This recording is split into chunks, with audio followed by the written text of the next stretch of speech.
simple. Bump that, bump this, stay hot. What's this? He broke, he rich, homie, we run this. It's a new era, your heart pumping and fear. And from there was another gentleman. His name was Dr. F.R.U.A. at the time, and Sandy Campbell, which was our TA president. All of these are the people that spearheaded the situation in Ocean Bay houses. And they formed a coalition to get the residents employment, as per myself. At the time, they had a coalition which was outside of the houses, which thought they would force their way in here and try to take the employment from the residents, but we stopped that. From there, we had gotten a couple of employees, employment. There were about 200 that we had signed up and allocated for work. Out of 200, 60 of them got employment. And were they living here? They were living here. They had to be residents. That was one of them. That was a condition? That was a condition. They had to be residents. They had to be on a lease. And then at certain times, we even got that waived because some of them were residents from here prior. So they even waived that. But then they felt, I can't say a little disgruntled about the situation, but with us, they never want to give us too much without taking the money for a period of time. Right. So I guess they thought or felt that it would be too lucrative to them if they took it away. You mean the opportunity to work? Right. So how long did that last, that period of time of work? For about 5 years. So for 5 years, from about 2000 to 2005, we worked. Okay. I was the very first employee for the F.R.U.A. What was the pay like? The pay was $20 an hour.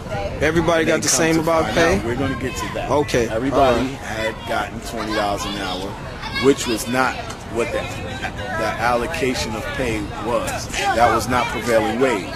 Prevailing wage for Tier A or Tier B laborer is set price, which is somewhere in the $30 or $40 range.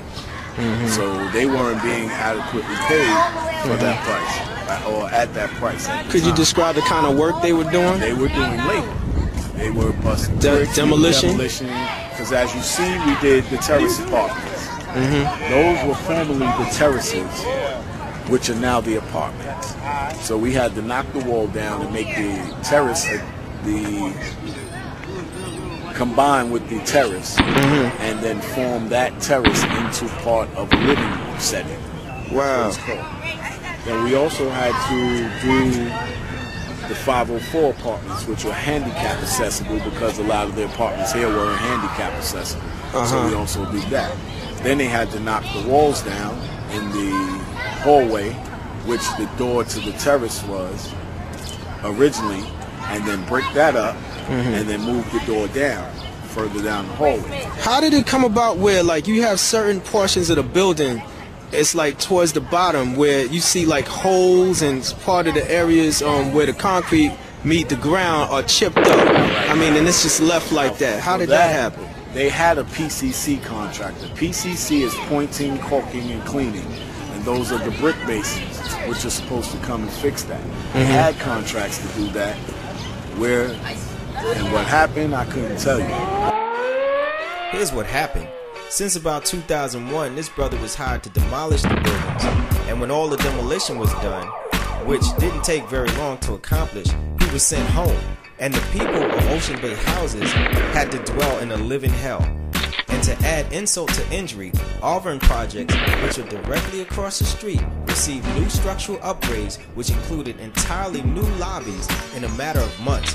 The developers who drew up the plans for these remarkable renovations, which are now in progress, are none other than James McCullough in association with Dayton Architects, as indicated on their own website.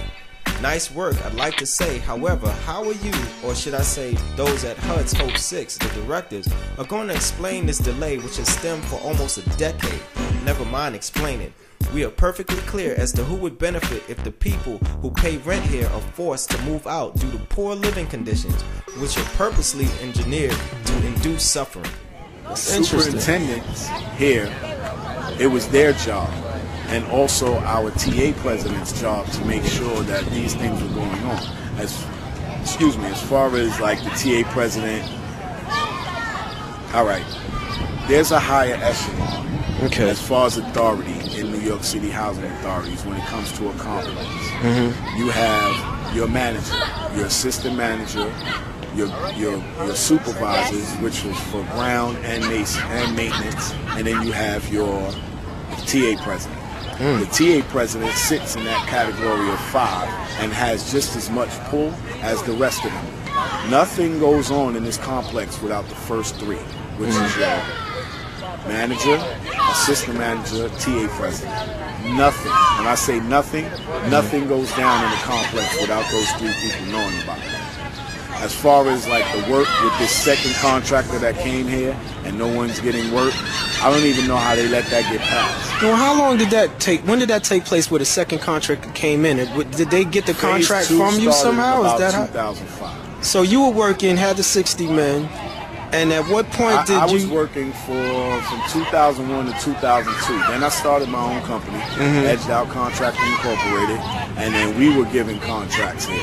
At the time, the contracts we were given weren't as lucrative as the other ones were, but we were just, you know, glad to have received it was a good opportunity. Right. So we took that. But then with anything, like when you're not educated enough about things, it's hard for you to be able to know what's right and what's wrong in the situation. Right. So you were learning as you were going along. And in the learning experience, you see that a lot of times when you don't know, people like to take advantage of it. So there was a lot of improprieties with that. How did they take advantage of you think? Like predatory lending. They lent us money, and our contract stated that we were to be paid within a certain amount of time, 30-day time. We weren't being paid for 3 and 4 months at a time with New York City Housing Authority. Wow. July 3rd of 2008, if you go in the Daily News and do an archive search, there was a read-up. I mean, there was a story about this situation, about the businesses, about the misappropriation of funding, about all the things that were going on in the Rockaways, and as far as New York City Housing Authority is concerned, period, and why they're broke to this present time.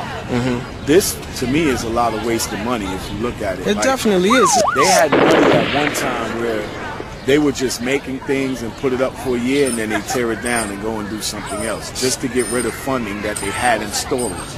Now, when it comes to time, you could have really used that money for something else. Right. But so they had an overhead that they had to put a front for. Right. Now, so they went and crushed something and made something happen, and and so under the table, all of this while these people are suffering, people are playing around just to keep the money going. But despite what this interview may say, at the end of the day, it's our fault.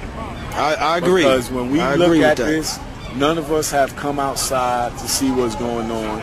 None of us have sat at any of these TA meetings. None of us have run for TA president. None of us even come to see what's going on. Everybody just wants to run their mouth and say they can do this and do that. And at the end of the day, they haven't done anything whatsoever. They just sit there and complain about pissing the elevator. I don't see how somebody could walk into a building like this and not shout to the top of their lungs. They say that, but none of them want to form a tenant association in the bottom of the building. But there's also the element of violence in this area. I was the assistant director in the after-school program, the Reverend Thomas Mason Center, formerly 198, which is... Oh, yes, sir. Cardozo. now, Right. I went there. That's my old school. I ran the gym there. And we had the programs, and we had the violence stopped, and we had a lot of things going on until recently where they just came and did a research. Now, I'm going to tell you how they got me to come back out. Go ahead. They recently did a research on where the violence had went away during the period of time back then. And at the time, we had one of the most unique casts in the Reverend Thomas Mason Center as far as how we had the structure of this peninsula going on with the youth, what we had running for them. We had 40 programs at a time.